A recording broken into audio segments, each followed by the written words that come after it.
You are listening to Season 4, Episode 8. The Cubs have 7 of the top 100 prospects. Don't forget to listen, download, review, and most importantly, subscribe to our podcast. Follow on all the social media, Fly the W670 on Twitter, Instagram, and Fly the W on Facebook, or email us at flythew670gmail.com. All right, Crawly, Ryan Pressly is official, and he has now met with the media, jumped on the score. Let's talk a little bit about what he had to say. Yeah, when Ryan Presley, I don't know, Dustin, I was a little bit nervous, but after our last episode talking to Chandler Rome and listening to what Ryan Presley says, I'm not going to let the ghost of Hector Neris haunt me anymore. I think I'm going to give this a shot here is what I'm going to tell you. So obviously when he does these beat writers, it's kind of funny because if you watched on Marquee, he did it in his car, which, I thought was kind of amusing, but, not waiting for his kids, right? He was waiting yeah. He was waiting to go into a parent-teacher conference, something you know all about, right? Yeah, absolutely. So it's kind of funny. And of course, when you do these things, you get some of the classic Bull Durham quotes. We got to play them one day at a time. I'm just happy to be here. Hope I can help the ball club. Those type of things. But when I kind of looked at it, there was like 3 different categories that I looked at. The first was kind of looking at the decision to waive his no trade clause. Remember, he took the weekend. It wasn't like, that was Thursday when Bob Nightingale first reported on this. And it wasn't until Sunday that he agreed to waive it. So there was some thought that went behind this, right? We wanted also, there's also some interesting cuts about him being a reliever and specifically being a closer and the difference between pitching in the 8th and pitching in the 9th, which I found interesting. And then, he talked a little bit about his relationship with his new and former teammates. And you kind of learned that he has a little bit of a past with Tommy Hotovy. So that was kind of cool. I didn't know that prior to the Zoom and some of these quotes. So, one of the first questions that he was asked had to do with signing with the Cubs and why he would want to sign with the Cubs. Here's what Ryan had to say. Playing for the Chicago Cubs, a pretty historic franchise, and then you get to go pitch in Wrigley is, something that I've always wanted to do. I mean, even as a little kid, watching Rookie of the Year and stuff like that, you never think that you're going to be able to have a chance or an opportunity to do it. And, it came about, and, having a lot of long, hard conversations with family and friends, so it was tough to make this decision, probably one of the hardest decisions I've ever made. But, I think, playing in Chicago has kind of always been a dream of mine, and I'm excited to get out there and put on a Cubs uniform. Dustin, do you know how we know we're getting old? I'll tell you. Back in the day, people would say, hey, I used to watch the Cubs on WGN, but he said he watched Rookie of the Year. Right. So right. A little bit different. Hopefully, hey, we got to keep shooting some more movies at Wrigley, and hopefully young ball players will want to come play for the Cubs one day, right? Yeah. Yeah, that was a blast from the past. Yeah. I mean, listen, he's saying all the right things there. I mean, nothing earth-shattering or anything like that. No. And so when he talks about having to leave Houston, this is kind of some of the stuff that we knew was difficult when he had to make a decision. Yeah, obviously my wife's from Houston. I'm from Dallas. A lot of my friends and family live in Houston area. And then, going up to play the Rangers, I get to see even more family and friends. Both my kids were born here. They go to school here, which I'm actually sitting in the parking lot right now. We have a parent-teacher conference in a little bit. But, it's just, being at home. I've been here at home for the past 6.5, 7 years. So, it's just, it's hard to leave your home, but, again, an opportunity to go play for the Cubs, came about, and it was, one of these opportunities I don't feel like comes around very often. And, I think it was a great opportunity. So I'm just excited that, the Cubs, wanted me there. And, like I said, it's always been kind of a dream. So I'm excited to be there. we talked about this. It is hard, Dustin. I will say that I was born in Illinois and I'll die in Illinois, and that's going to be that. And when you're home and you have your family around you, that's hard to leave. And when you think about it, he had the best of both worlds because his wife's from Houston. He's from Dallas. So when they play Rangers Houston, it gets crazy. That had to have been hard to leave, you know? Yeah, it's not, you know, they say, well, you make all this money, it's not that hard. It's still hard, right? It's hard on the kids. It's hard on friends and family. Their family lives down there. A lot of baseball players don't live in the same city they play, but they did. And it's not easy, but, you know, they've got enough money to get back and forth. He doesn't have to be there. He is on the road quite a bit. So that's the thing about baseball. You're on the road so much that I think it doesn't really matter where you technically live. And you remember Corbin Burns signed with Arizona and everyone was shocked until you found out his wife had twins and they live in Arizona. So, I mean, it's one of those things that, you know, they're people too. They're humans too. And they have families and certain things that they're looking for. So that was kind of interesting. And so Ryan asked if any of his teammates, his new teammates, had reached out to him, any of the Cubs players. And I always kind of find it when I listen to this, it's always kind of like a certain order. So see, you know, when you listen to this of who calls and when you hear from them, it's kind of funny. Yeah. So Jameson Tyon has been back and forth. He's from the Woodlands down here. And you know, he has trained with one of my trainers as well. So in passing and a few conversations, you know, I've had with him and he sold me on it pretty good. And Dansby, as soon as, I think within 30 seconds after I waved it, Dansby texted me. He said, you know, he's excited for me to be there. And I've always played with Tucker and Thielbar, some familiar faces. And then Tommy Hotovy was actually in the same organization the same time I was with the Red Sox. So have been around and have known him for a really long time. So I'm excited to work with him and you know, work with all these guys. But you know, those are the main guys that have reached out. We're heading out Sunday, so I'm sure I'm gonna meet everybody. And Skip called me yesterday and talked to him for, you know, 10-15 minutes. Talked to Jed. So everybody's been, you know, welcoming with open arms, and you know, it's going to be exciting. I can't wait. So for me, Dustin, the first person that always seems to call and be promoting the Cubs is Jameson Tyon. And for me, I just kind of feel like, you don't have to do the recruiting. And there's been players in other sports that are like, that's not my job. They refuse. They almost go out of their way to say, you know, I to your point, it's not my job. I refuse. I will not do it. Right. And I feel like JMO is one of those guys that like literally is like pushing people to join the Cubs. And that's just added value beyond what he does on the mound. So, you know, I've said this about Yu Darvish in the past too, just guys that I bet you whatever happens in JMO's future, whether he finishes with the Cubs, whether he goes elsewhere, if anyone asks JMO, what do you think about the Cubs? I guarantee he's going to tell them what a great place it is and what a great franchise it is. And that's important. And then the other one is the second that these guys join the team, the first call or text they get is from Dansby.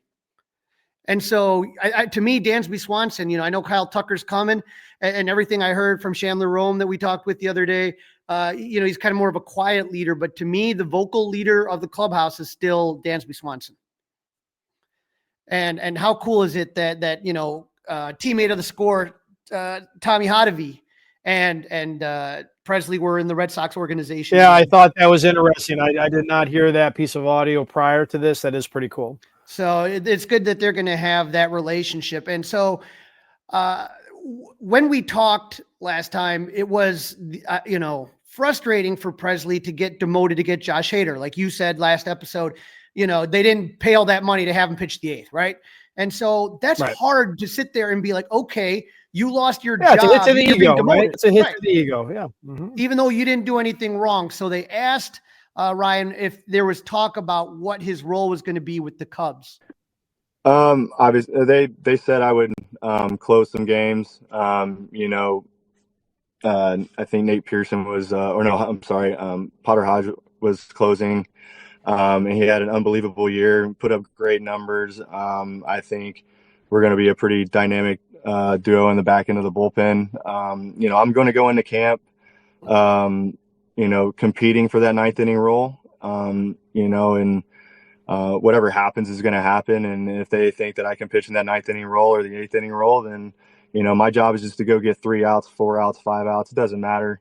I just want to go do my job and be able to bring a win to the team and just help everybody be successful. I just want to help. I just want to win, honestly. And however, which way I could do that, whether it be in the ninth inning role or the eighth inning role, it doesn't matter to me. I just want to win.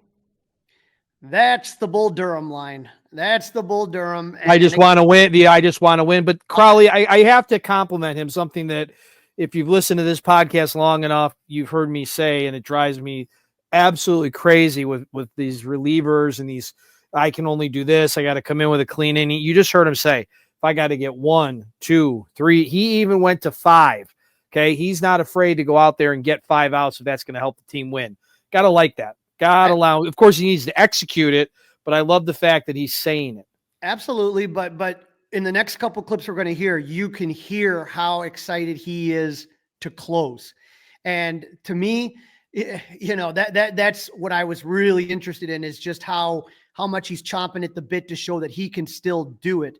And so hopefully by the time camp starts, he gets Porter Hodge's name. I hope everyone in the bullpen starts calling Porter Potter, but we'll see what happens. Mr. Potter. Yeah. And so, he did talk about trying to mentor some of the young guys in the bullpen, but here's where he kind of talks about that demotion in Houston. And I found this to be really interesting. Yeah. I mean, obviously, every bullpen guy wants to be the ninth inning guy. And, it's just, we brought in Josh Hader, who's an unbelievable pitcher, relief pitcher. I think he's been a Rolaids relief pitcher 3 times. He's an unbelievable guy and a great teammate. And, pitching in the 8th inning, setting him up again, I wanted to help the team win. Didn't matter really what I did. And learning from it, it was tough. You get demoted and then you got to go out there and be professional and try to lead the right way. And that was, I think, one of the things that, kind of separates yourself from, being an athlete and a professional. Like, you want to carry yourself professionally. And, that's what they pay us to do, is to go out there and be a professional. And I think that the best way I could do that and show my teammates, how I can carry myself, even when stuff's not going to go your way, is a big way that you can kind of pass that along down to the younger guys. And look, it's just, sometimes it's not going to go the way you want it to, but you just got to keep your head up and just kind of do what you know how to do, and everything else will fall into place. So I like that he talked about being professional, kind of showing the young guys how to be a pro, and sometimes things don't go your way. But Dustin, you could hear it in that quote, how it was frustrating for him. Yep. And I love, though, we talked about it a couple of minutes ago about how he is willing to mentor. He's not against that. He's actually, embracing it. Well, absolutely. And the Cubs are going to need it, because they are going to have a lot of young guys in their pen. So it was also why Hector Neris, and again, as bad as Hector was, there were a lot of young bullpen guys that said, no, we learned a lot from Hector. He didn't do what you needed on the field, but he was a good presence there. And so hopefully we do not need Neris point here. We don't need that. But again, if you can sit there and both do your job and be a mentor, that's huge. But Dustin, we saw it in Chicago. Remember, the Cubs traded Craig Kimbrell over to the South Side in one of the worst Chicago trades for both teams. But Craig Kimbrell was given the 8th inning, and Liam Hendricks had the 9th inning. And so, you say, well, what's the difference? But for some of these guys, it is there. And it wasn't like he was complaining or said, I can't do it. But for whatever reason, the adrenaline doesn't kick in the same or what. Some guys struggle when they go from the 9th to the 8th, and other guys vice versa. I remember LaTroy Hawkins had a long career in MLB and was one of the great setup men in baseball. But in 2004, when Joe Borowski got injured, my God, LaTroy Hawkins couldn't throw the 9th, Dustin. He couldn't do it. Right. Could not do it. And so here's Ryan talking about 8th inning versus 9th inning. Yeah, I mean, like I said, you want to be in the back end of the pen. You want to close. It's a different kind of adrenaline. I'm not saying that you don't get it in the 8th inning, but to get those last 3 outs is pretty special, and to have a team call on you to get those last 3 outs is it's an honor. Pressure is privilege, right? So, again, I still feel like I can close, and I want to, still prove that I can close. And, and an opportunity came up to where, I could have that chance again. So I figured, I could go capitalize on that opportunity and see what happens. Pressure is privilege, Dustin. I like that. Yeah, that's a good line. I agree. I like that line. It's a good one. He says the adrenaline was different, and that to me was interesting. And if I was, on that Zoom call, that would kind of just be like, okay, what do you mean by that? How is it, just very curious as to the difference. But yeah, for some guys, I could have used a follow-up there, but okay. They need it. Now, he was asked about where he is in his career. There has been concern about the fastball dipping a little bit as far as velocity. Mm-hmm. And so here's what Ryan had to say about that. I still feel like I'm in pretty good shape. I still think that my stuff plays at an elite level.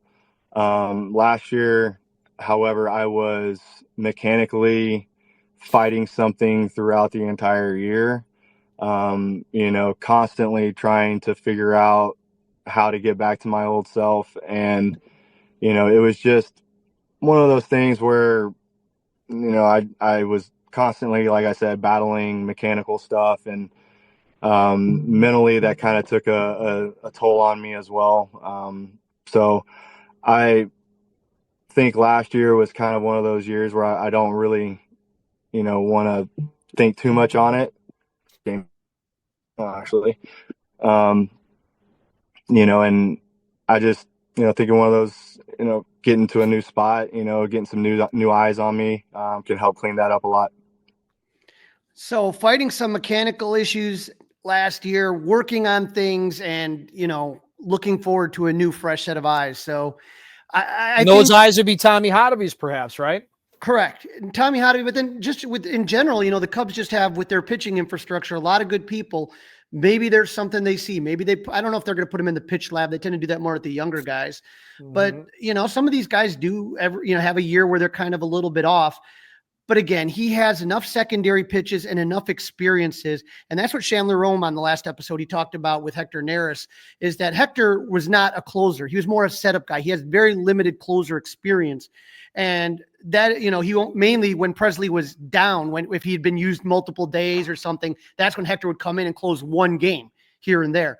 But Presley has the experience. So I think that's going to be a big difference. And again, you talked about a fresh set of eyes, one of those being Tommy Hotovy. Here's what he said about Tommy Hotovy.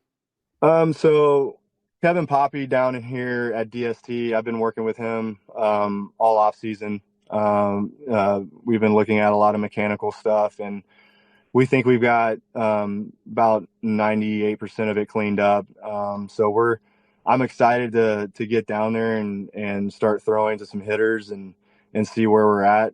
Haven't been able to throw to any hitters yet, but my arm feels good. It feels everything's coming out really well. And, I think we're going to be off to a really good start. All right. Sounds good. Pitchers and catchers right around the corner, and he's ready to get down there. Now, Dustin, there are some people may say that this is Houston North now. All of the Astros. It's feeling a little bit Houston-y, and there's this talk. Our guy Bruce Levine says that the Cubs are still, in the mix for Bregman. It is a little. I will say it's getting a little too Astros-y for me. A little too Astros. Well, a little bit. He was asked about that very thing about Alex Bregman and why you would want to have Alex Bregman on your team, and this is what Presley had to say about that. Yeah, I mean, obviously, I would love to play with Breggy. He's one of those guys that you have in the clubhouse that, man, all he wants to do is win. He doesn't care where he's at. And that's the one thing, I love about him. He was the heartbeat, of that clubhouse in Houston. And, having him come to Chicago would be an amazing thing, I think, for us. However, I don't know exactly what's going on in his camp. I just, me personally, I would love to play with him again just because he's just a solid dude and a great teammate. And, his kid plays with my kids, and, our wives are close friends. So again, having another familiar face on the team would be, super helpful. And that left side of the infield would be really, really good. But I still think we're really good with or without him signing, but again, I would love to have him with us in Wrigley. So everyone that talks about Alex Bregman talks about his leadership, how much he wants to win, all those things. He's having down years. He's not going to get the money that he wants. I don't know if he's going to get one of those kind of opt-out type contracts. We'll wait and see.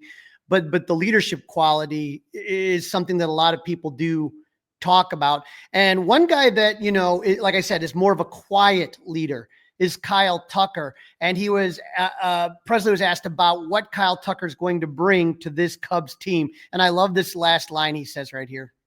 Yeah, I mean, just an A+ human being, not the best fantasy football owner. I know that. But he's, just a great guy to have in the clubhouse. And,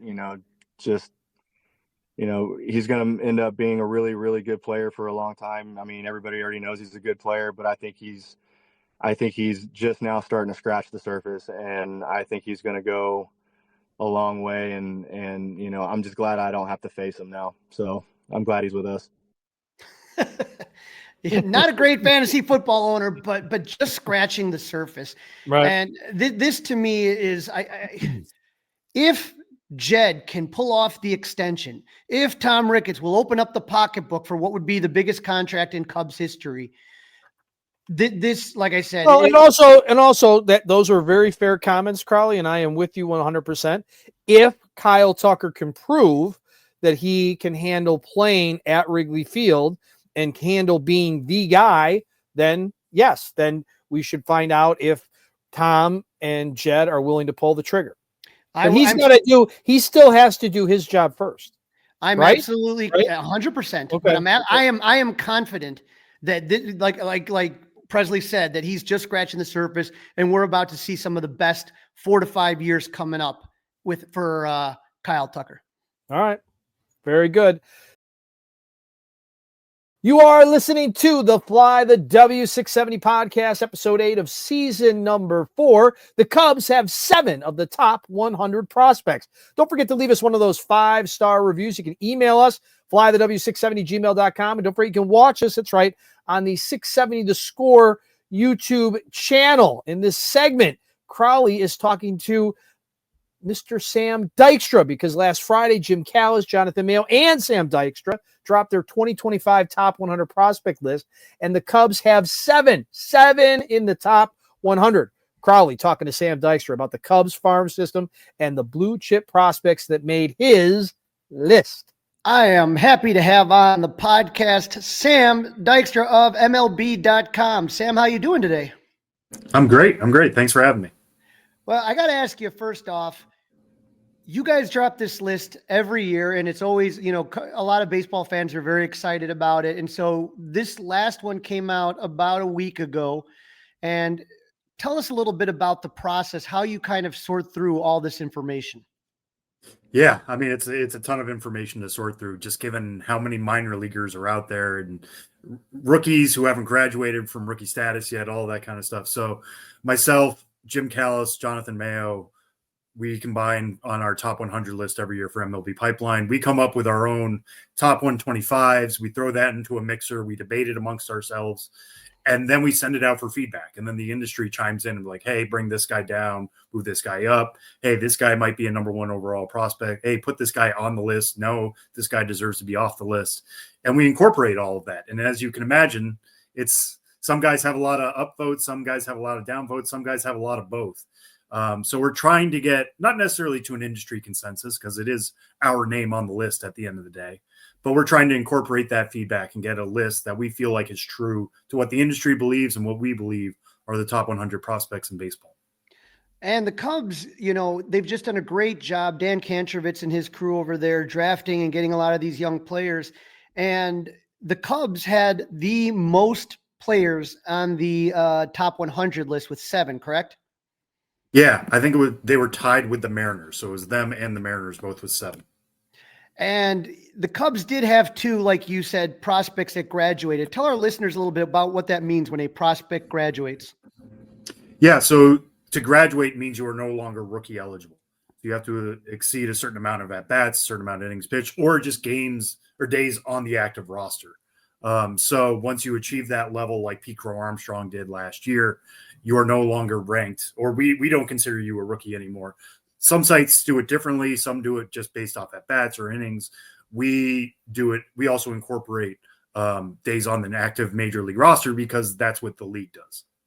Well, you mentioned PCA, and boy, oh boy, this. It seems like this is a kid born for the spotlight. Our friend over in Tennessee, Mick Gillespie, calls him Hollywood Pete. What a second half he had. And I got to tell you, it made a huge difference for the Cubs. Pre-All-Star game, he was slashing 203, 250, 329. But post-All-Star game, 262, 310, 426. And when you start to look at like the months of August and September, I mean, the kid was on fire. And so what do you think? Because you've watched plenty of Pete Crow Armstrong and PCA tape. What do you think really clicked for him in the second half of the 2024 season?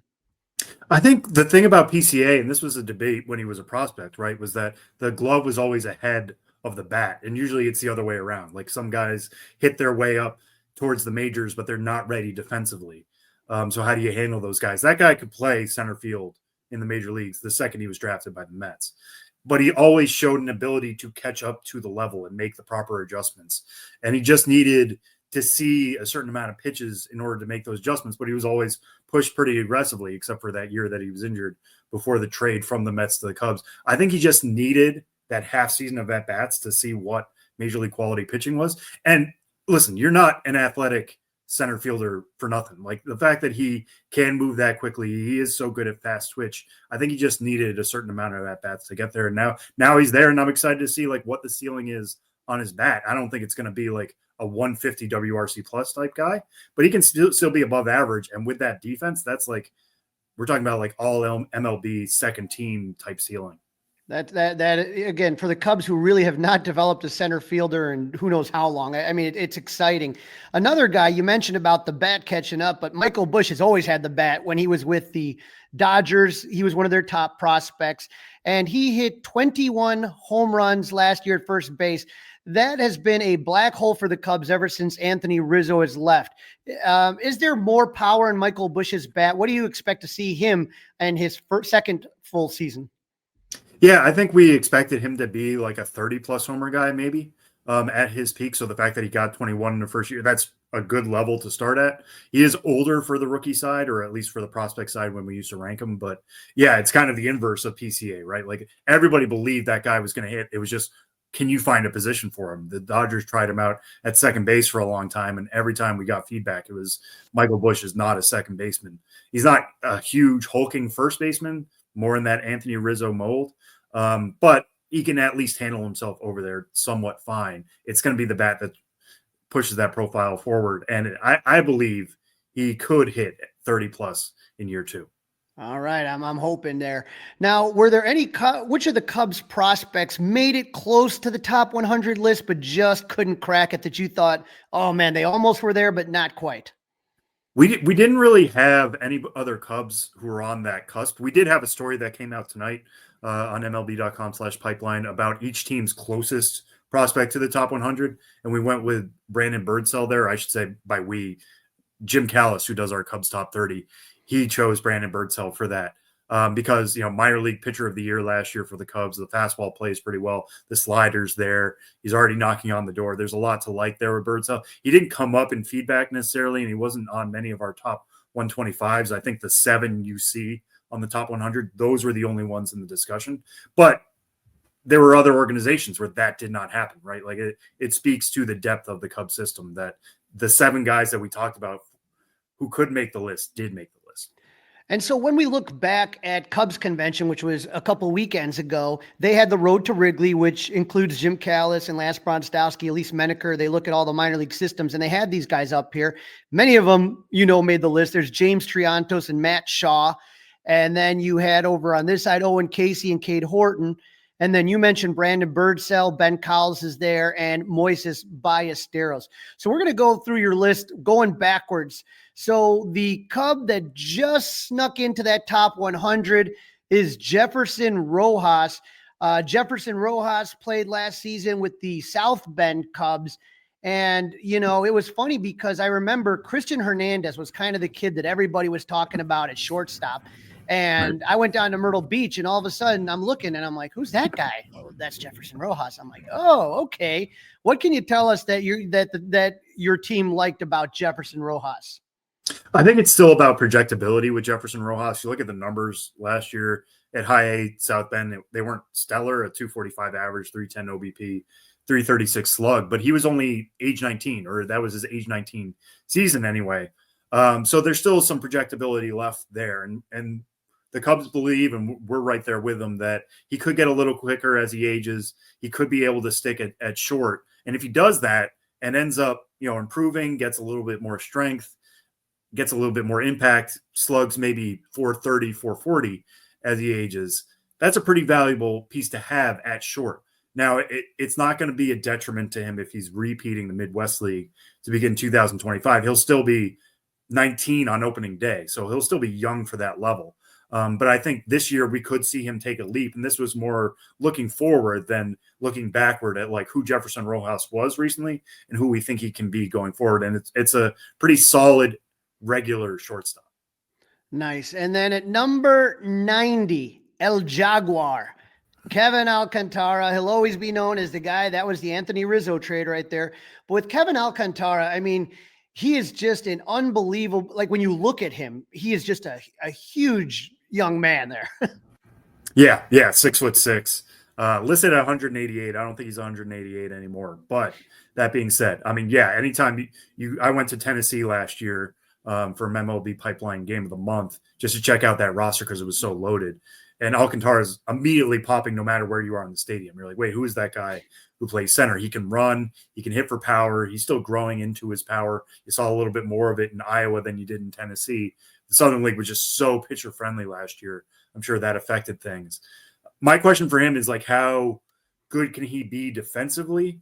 I think he can make the plays. He can go between the gaps. He can track down balls. It's just, can he make the routine plays? I remember being with the Smokies, and there was some ball he dropped at the track, and everybody was like, oh, no, here we go again. He needs to make those routine plays. It reminds me a little bit of Alex Ramirez in the New York Mets system, who, again, has incredible range, but just like needs to improve the little things on the defensive side. And then what is that hit tool going to be? It's such a big strike zone. Is he somebody who's going to be able to cover all areas of the zone? Because you can bet major league pitchers are going to love having that big of a zone to pitch to. What adjustments can he make to make sure he gets the most of his above average power? But guys who are already 22 and with AAA, even major league experience in Alcantara's case, who are that size, again, it's a lot to project forward. There's still projection remaining for him, which is saying something for somebody with MLB experience. Well, there's rumors going around that the Cubs and Padres, Michael King is someone that, the Cubs would be interested in. And with PCA at center, Kevin Alcantara, you just wonder if he really projects as a corner outfielder. He looks, more like a center fielder, right? That, in an ideal world for Kevin Alcantara, yes, he is a center fielder. In a world in which he's in the same organization as PCA, he is not a center fielder. PCA is the center fielder for the next decade if things go right, and obviously he signs an extension or something. But he's probably going to move to the corner, and it's something that's going to come up with a lot of these guys we're talking about here. A lot of them are knocking on the door, and then the Cubs did a good move and traded for Kyle Tucker, so right field is now taken care of. What does Kevin Alcantara do? I mean, good organizations have depth like this for trades, potentially with the Padres if Michael King's name continues to come up. But it's not a bad problem to have if you're thinking like, wait, he's a good center fielder. What does that mean for him? It's like it'll sort itself out. Now, we talked about Jefferson Rojas. James Triantos feels like he's been in the Cubs system forever, but he came out right from high school, and he is on your list at number 73. What do you like about James Triantos? Yeah, I mean, he just turned 22 today, so happy birthday to him. But James Triantos, yeah, you go from Kevin Alcantara, a very big strike zone, to James Triantos, only 5'11". It's much smaller, and he controls it really well. He has some of the best bat-to-ball skills in all of the minor leagues. On the 2080 scouting scale, we gave his hit tool a 65. Now, he doesn't hit for much power because of that size. He prioritizes putting the ball in play, which, impact is obviously something that's going to get you to the major leagues. I think there's still the potential for him if he prioritizes lifting the ball and trying to pull it a little bit more, he could get to 10, 15 homers in the majors. But the bat to ball skills are so good, you kind of want to just let him be that type of guy with a 300 average everywhere he goes. They've tried him out in the outfield. They've tried him at a few different spots. He has an arm maybe for third base, but Matt Shaw is obviously a better prospect for that spot. I think they're going to continue using him at second base and allow the athleticism to stick up the middle a little bit more. I remember seeing him in the outfield in the Arizona Fall League. It was very much an adventure trying to read balls off the bat, and that only changes with experience. But let Giantos do what he does well, which is get the ball in play a decent second base. Next up on your list was one of our favorites, Moises Ballesteros, coming in at 69.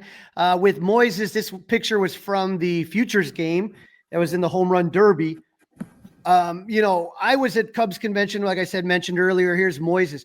But you've been watching his social media. You look at him in this picture. The one question was his body, and it looks like he has taken this serious right now.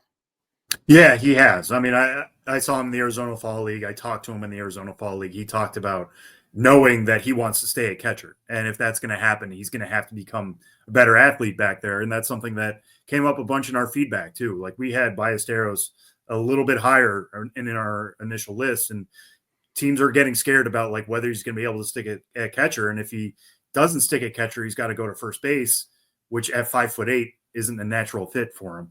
But you're not going to stick him in left field. You're not going to stick him at third. So he's going to need to catch. And I do think he's taking that to heart. Now the proof is going to have to be in the pudding. Going back to Iowa at this year, what are the framing numbers going to look like? What's the blocking going to look like? What's the arm going to look like? Because everybody believes in the bat. Now, jumping up to number 54, everyone says 4 letters, OWNKC, Owen Casey right here, the big redhead. James Chianto says Rojito, the little redhead. But when you talk about Casey, I mean, when I was talking about Michael King, Casey's name was also mentioned in that as a possibility. And for me, if the Cubs sign Kyle Tucker to an extension, then he becomes expendable. But if you are not sure that you're going to get, Tucker signed long-term, then I'm nervous to include him in any trade right now. Yeah. And it would be interesting if he were involved with trade talks with the Padres, right? Because he was initially a Padres pick. So he'd be going back to the other org.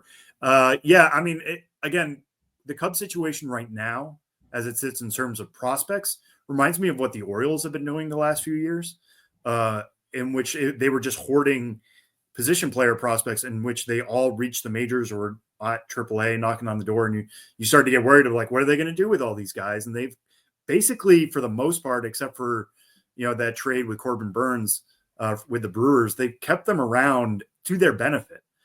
Like I said before, this stuff tends to sort itself out. There are going to be injuries. There's going to be downside of play. Not all prospects work out, but you'd rather have the depth and the options that these guys gives you. For Owen Casey, it's plus power. It's a really strong arm. It's a really stereotypical right field profile. And if he needs to go back to AAA to start this year and maybe even spend, a full year there again, it's still his only age 22 season. That's not the worst thing ever. And if Kyle Tucker's leaving in a year, you can plug Owen Casey right back in there and I'm not going to say not skip a beat because Kyle Tucker's one of the best right fielders in baseball, but like Owen Casey with a little extra seasoning, I think is going to be a really good player. I'm really excited to see what happens when that power, when he takes that to the major leagues. And I think a half season of International League ball, he'll be ready for that challenge. Now, at number 52, a couple spots ahead, is the pride of Oklahoma, Cade Horton. Unfortunately, injuries cut his 2024 season a little bit short, but we're hoping that at some point in time he breaks through to Chicago. Do you see him, maybe just kind of because of the injury, having innings limits and maybe kind of starting as a reliever? I don't think they're going to start him as a reliever. I think they would start him as a starter and then go back to that in the second half, or maybe around the All-Star break, be like, okay, where are we in terms of innings? I'm not expecting him coming out of the gate to be throwing 5-6 innings to start. I'm sure they're going to bring him along slowly. But that slider is going to play in the major leagues very quickly. He has the velocity to handle it as well. He has the control. That's why we ranked him as highly as we did. The whole package is there. He just needs to be on the field more. If he was on the field more, he may be a graduate off this list, or he would certainly be in our top 50 overall. So I think it's going to be fascinating to see how they treat him. If he comes up in like July or August and he's already, his professional high for innings is 88 and a third. So if he's at like 90 innings in August, maybe you have the conversation then about moving him to relief, especially if the Cubs are in the race, and just letting him ride that fastball slider combo and just destroy righties at the major league level. But that's the best case scenario. I think you absolutely want to keep him as a starter to begin the year at the very least. All right. At number 19, the highest ranked Cub on your list, Matt Shaw. Now, he played in that Premier 12 tournament and ended up in Japan. And from everything that you hear from the coaches, and it looked like he got some really good coaching while he was on that team. But for the Cubs right now, third base is open. It's his to take.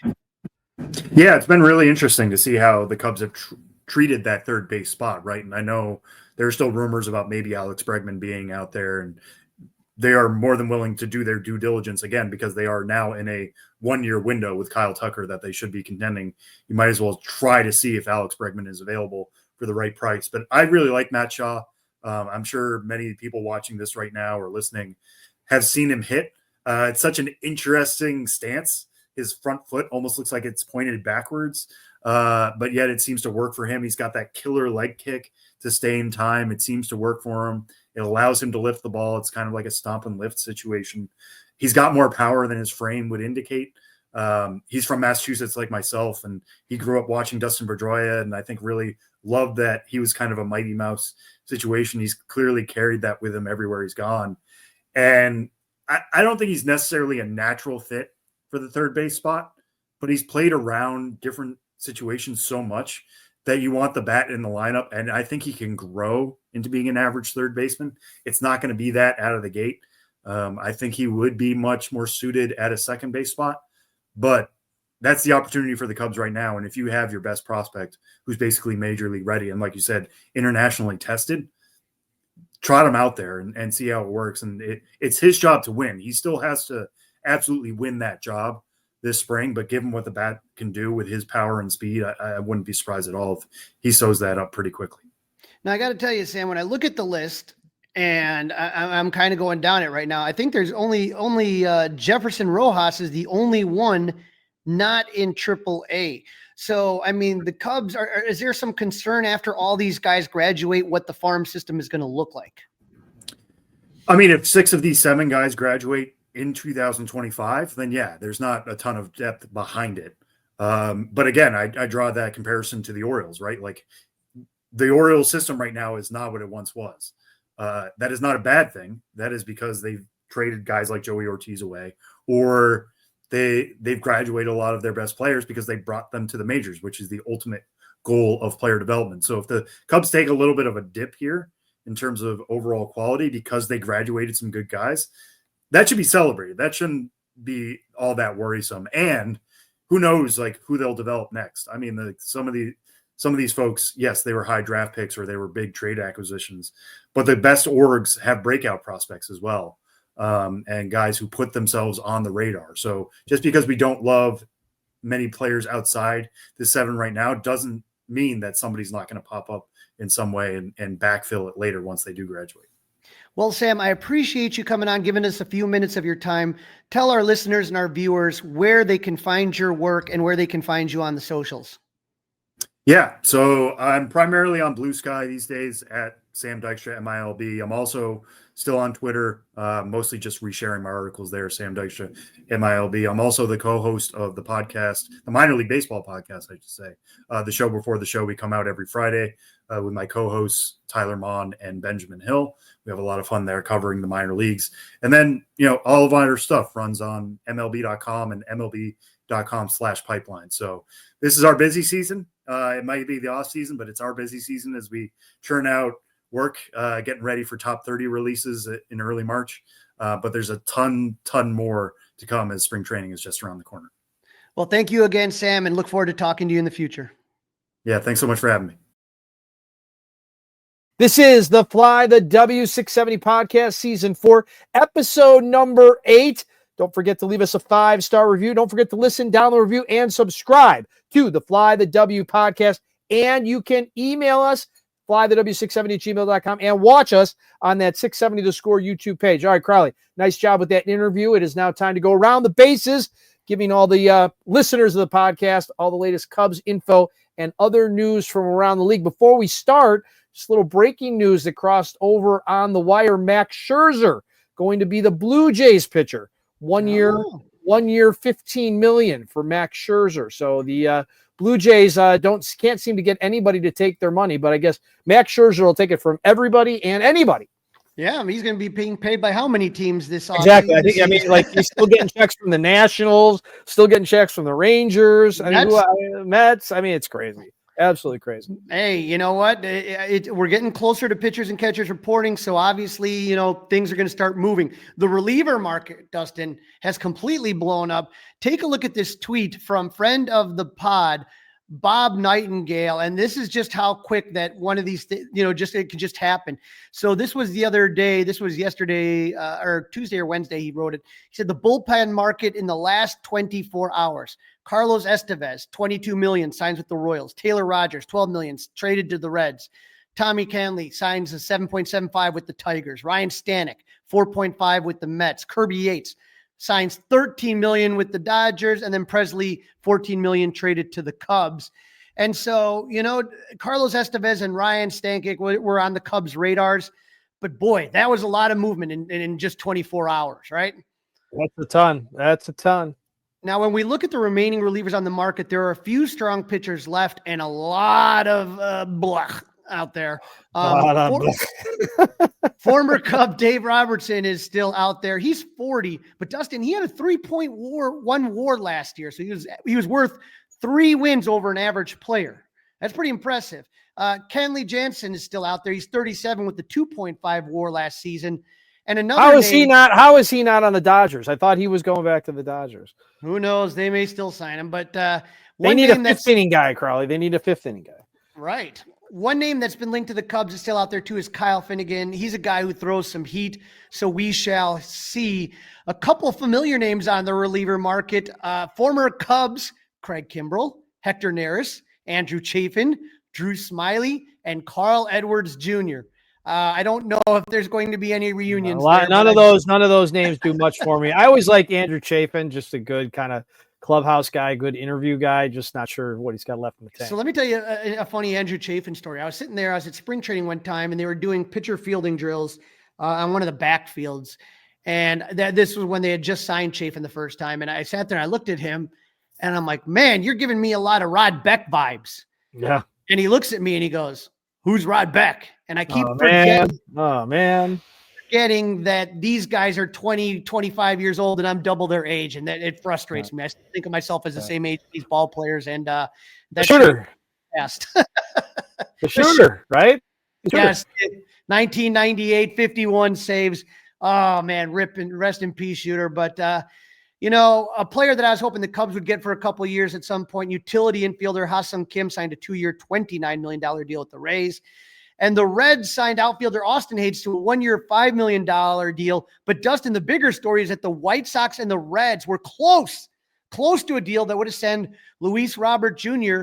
to Cincy for some prospects, including top 100 prospect Edwin Arroyo. But the teams could not agree on how much money the White Sox would have to pay of Robert's contract. All I can say, I know he kind of had some rough years. I'm just glad that Luis Robert, for now, is staying out of the NL Central. Yeah, I guess so. I mean, he's always done well against the Cubs in the crosstown games, no doubt about that. Yes, sir. And so there was official announcements. Ryan Presley, welcome to the Cubs. That was official. And John Birdie, welcome to the Cubs official. But as we talked about, we knew that the 40-man roster was full. So who is going to get this is where it gets interesting, right? Because they got to, you get one in, you got to send one out. Correct. And so with Ryan Presley, Matt Festa was DFA'd. Matt Festa was DFA'd earlier this month by the Rangers, made it through waivers, and then was traded to the Cubs for cash considerations. So Festa was a Cub for exactly 19 days. So that's going to be a good trivia question one day. And then with the John Birdie signing, I had talked about this. This is kind of what I felt was going to happen. Luis Vasquez was DFA'd to make room for Birdie. Vasquez was a 14th round draft pick for the Cubs in 2017, worked his way up the system and made his major league debut last year, May 22nd. We talked about the Cubs have a lot of multi-positional infielders with Vidal Brujan, Ben Cowles, Gage Workman, and now Birdie. And so Vasquez was the odd man out. He's only 25. So let's see if he sneaks through waivers, right? Can always hope. All right. Do the Cubs and Padres got something cooking? There's been a lot Very interesting. This is very interesting. Yes, sir. A lot of smoke all offseason that there may be a trade between the Cubs and the Padres. Now, the Cubs have a lot of salaries off the books, and they got rid of the Cody Bellinger deal. The Padres, though, are trying to do the same thing. They had spent a lot of money, Dustin. And so the Padres had let it be known that the following players would be available for the right trade haul. Starters Michael King, who will make $8 million in his final year of arbitration. Dylan Cease, who's making close to $14 million. Reliever Robert Suarez, who will make $10 million this season. And second baseman Luis Ariz, who will make $14 million this season. Now, obviously, the Cubs aren't looking for a second baseman, but a starter and a reliever? The trouble, though, Dustin, is Cease and King will both be unrestricted free agents next year. Okay? So if you do make a trade, you will only have them, just like Kyle Tucker, until the end of the 2025 season. Now, Suarez will make $8 million next year in 2026, but he has an opt-out, and then $8 million in 2027, the final year of his contracts. So the Padres are looking to shed salary and get young, controllable pieces. The names that are being thrown around. Now, of course, A.J. Preller is going to ask for Matt Shaw, and of course, the Cubs are going to tell him to go to hell. But Kevin Alcantara, Owen Casey, who are all on the top 100 prospect list, and Ben Brown and Javier, who was on the top 100 list at one time, and Javier Assad are names that are being bandied about. So Assad could replace some of those innings from either King or Cease. Ben Brown, they would look at something like that. So when you take a look, is there any combination of those four names, Alcantara, Owen Casey, Ben Brown, and Javier Assad, that you would be willing to send? But again, if you're trying to get Cease or King, it's probably going to be a 2-for-1 on that. And then if you want to get bigger and get Suarez, then you maybe are talking all 3 or 4 of Alcantara, Casey, Ben Brown, and Javier Assad. Okay, so you could have Kevin and Javier. Okay, so I don't know if that would be enough. To well, right, but I don't know either. But I don't want to get rid of Ben Brown and Owen Casey. I don't. So here's, I guess, the way I always if it doesn't work out with Tucker, that's where Owen Casey's going. I agree 100%. So that's got it. I think Owen Casey right now is almost untouchable. 100% agree with you on that. And Ben Brown, I want to see.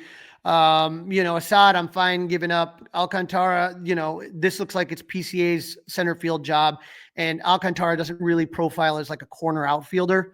Right. So I think those are the names that I would go with too as well. All right. So I thought of you when I saw this, Crawly. I saw this little number, the newest edition. And I mean, they are making every little piece of space at Wrigley Field usable. Never thought in a million years. And when I first was reading about it, I didn't see it. And of course, it's a podcast and you're not always seeing things. But the Cubs announced the Yard, a new outdoor space at Wrigley. Yep, it's going to have complete with 5 new semi-private rental spaces designed to help fans enjoy the excitement of Wrigley Field. Offers a more intimate vibe with a high top seating, fully stocked coolers, and a smaller premier experience not previously available at the ballpark. So this, Dustin, right here is this area above the batter's eye. So if you're on the 670 The Score YouTube channel, there's the juniper bushes that come right up against center field. And then there's a batter's eye suite that usually that's another suite. Yep. That's run by that. Usually those are corporations, but this will be right directly above it. And it is like a patio. It's like I'm sitting in my man cave bar right now. And I've done these before in different places in left field and right field. And it's kind of cool, but boy, you're looking at this right here. It is intimate. It is a tabletop. You're looking out there. You got some fencing to protect you.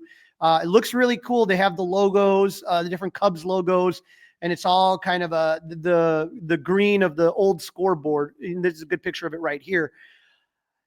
I'm looking at this, Dustin, and it's for groups starting at 4 guests with the maximum capacity in the space of 50 total guests.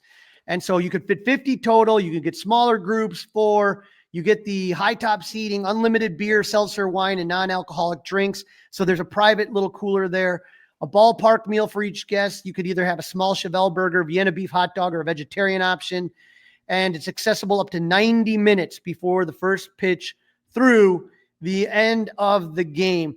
And so, Dustin, I decided, looking around at prices, if you get the yard for Monday, April 7th against the Rangers, so early on, that's $700 for 4 tickets for the food and beverage package. So, do the math on that one right there. It's about like what? $1.75, $1.75 a head. Right. So, I mean, if you're going to do all you can eat and all you can drink, the problem is it's not all you can eat. It's not all you can eat. No, not all you can eat. So it's all you can not drink. All so you better can drink a lot. So that's the difference. So I think if it was all you could eat, I think it's not too bad. I think it's not too bad because I know I get my money's worth when I used to sit on rooftops. Now on April 7th, this is against the Rangers. That one's going for $1,050, and that's for 6 tickets. And so, I mean, you can generally see this one, these prices are going to be dynamic. What's a Friday or a Saturday? Did you get to a Friday or Saturday yet? Yeah, I didn't look at that yet. And again, it's going to be different for the Cardinals and White Sox than it is, say, for, the Pirates, right? And it's going to be different in April than it is July and August. All I'm saying, Dustin, is now, like you said, every single space is being used here. And so in the bleachers, you have the Hornitos Hacienda in the left field side. You have the Budweiser patio on the right field. You have the batter's eye right there, the suite. And now you have this, the yard. All I'm saying, Dustin, is, I keep hearing, okay, concrete costs money too. I just want to say that, every revenue stream, Dustin, from the Motorola patches to the yard, to the countless ads everywhere along the ballpark, I don't want to hear breaking even, and I don't want to hear, well, we're not in for this free agent. I don't want to hear it. Okay, if you're spending, how much is it going to cost to build that? These are questions I got. So is all of this money going to go into the baseball budget? And if it is, how much is it going to cost to build before you break even, before it starts going into the baseball budget? It's hard to, hear some of these things. And then you're like, well, wait a sec, this is another, premium space. When I think about all the premium spaces and luxury box and all the things that the Cubs had that they never had when we were growing up, Dustin, not even close. Owning all those rooftops, literally almost every single rooftop now is owned by the Cubs, except for like 4. So I don't want to hear that we're out on this guy, or we don't have the money, or we can't compete with these teams. Don't want to hear. Well, maybe this is a Kyle Tucker special right here, right? Maybe this is the type of thing you got to do to get a Kyle Tucker nowadays. And if that's the case, fine. I mean, I don't. Let's put it this way: I don't. Do you have a problem with like the look of it? Does it? No, it looks change great. Anything, right? It doesn't. It's not ruining your experience at Wrigley because of this. No, everything they've done with Wrigley has been top notch. It looks great. The ballpark looks better than it ever has. The Gallagher Way, Statue Row, everything they've done brilliantly, and it looks great. I love it. And again, if Tom Ricketts, doesn't think he gives enough credit, I will tell you that you and I have talked about how they used to have the Red Lobster nets to prevent concrete from falling. And it was just a literal, Wrigley Field was a dumpster before these renovations. It was awful. It looked bad. It looked bad. No doubt. And they've done a phenomenal job, but just, spend that money. If you're telling me Kyle Tucker special and this pays for Kyle Tucker, then I'm all for it. But I kind of at this point feel like Charlie Brown with Lucy and the football, where, we're going to get the Motorola patches. Nice analogy. We had to have the Motorola patches. Why? We need more revenue streams. But then all of a sudden, when it's time to spend the money, it's the John Travolta meme, looking around. Where's the money being spent? So I'm fine with it as long as the money gets spent. And again, they are doing a fantastic job. Looks great. Just spend the money. That's a wrap. Don't forget to listen, download, review, and subscribe to the Fly the W podcast. Follow on all the socials. We're on Facebook, Instagram. We're on X. You can also email us, flythew670gmail.com, and you can watch us by subscribing to the 670 The Score YouTube channel. Crawly, enjoy the weekend. We'll get back together a couple more times before pitchers and catchers head west on out to big old Arizona. Less than 2 weeks for pitchers and catchers. And don't forget, this Saturday, come join us. We are going to see Sammy Sosa in Elgin, and that is going to be courtesy of Top Shelf Cards. It's going to be at Old Republic Kitchen and Bar, $99 for a small flat, $150 for a premium. Let me know if you got questions, but I hope to see you there. Justin Roman Q&A. It's going to be awesome. Go Cubs! Hey guys, it's Crawly. Thanks for watching. If you enjoyed this video, please don't forget to give it a thumbs up and subscribe to our channel for more content like this. If you want to see more of our videos, be sure to check out our playlist and let us know what you think in the comments below. Also, don't forget to follow us on social media to stay up to date with our latest episodes. Links are in the description. Thanks again for watching, and we'll see you in the next video. Go Cubs!